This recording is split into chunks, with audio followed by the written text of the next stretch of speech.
Hello, this is Early at Hi-Fi Town.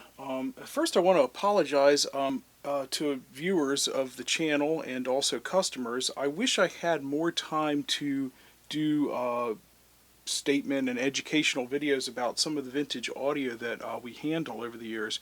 One of the reasons is time constraints, and then also these things are getting very scarce. He requested that I do an explanation on some of these that are around. We've over the years handled hundreds and hundreds of these types of crossovers. These were found and used with some of the early cinema equipment. Systems that went behind the screen with the very large baffles. What was inside of most of these crossovers? Well, this is one of my favorite early crossovers. This was actually an 800 cycle design made by Moshiograph. And the reason I'm showing you guys here is, don't be confused, this is a different crossover, but just so you can see what is inside of the housing, and it's filled with tar, very heavy with these. This is an open frame, basically the same kind of thing. It's an LCR circuit, it's a filter. There's a large electrolytic capacitor, a large air core inductor, and then a resistor, which can be adjusted. So that, and then the terminal plate for connections. So, red, white, and blue was this decal, which is sometimes present on transformers and drivers. I'm going to focus in here so you guys can see. But that was a decal. A lot of times they're peeled off and missing, but it's a very unique looking red, white, and blue decal found on very early Altec equipment. It's associated with better sounding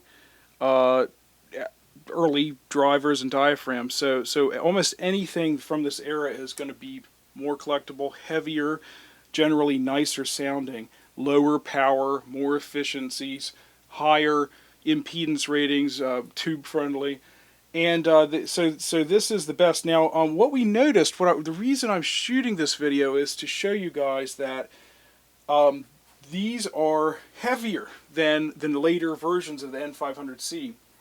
For those who care, the later 1960s with the shiny paint finish were 15 pounds.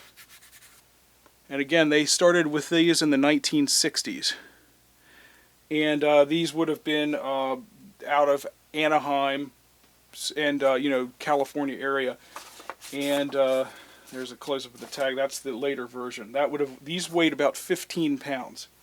Now, these earlier versions, what we refer to as Beverly Hills or Hollywood era, these weighed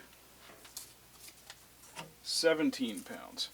And it was very noticeable that these were of a heavier construction. The metal cabinetry stayed the same. They were from the same stampings, basically electrical housings. What was heavier were the internal components, likely the inductors, it's hard to say. So it's associated with better quality. And so if you want to make sure that you get a suitable, period correct sound with your other Altec components, these are very desirable. Will they work with later Altec equipment? Of course. They're the same filter circuit. So these are definitely very desirable units, and they're going to have to be more expensive, unfortunately, for the customer who's inquiring about them than later versions. And that I wanted to shoot this video to kind of explain why.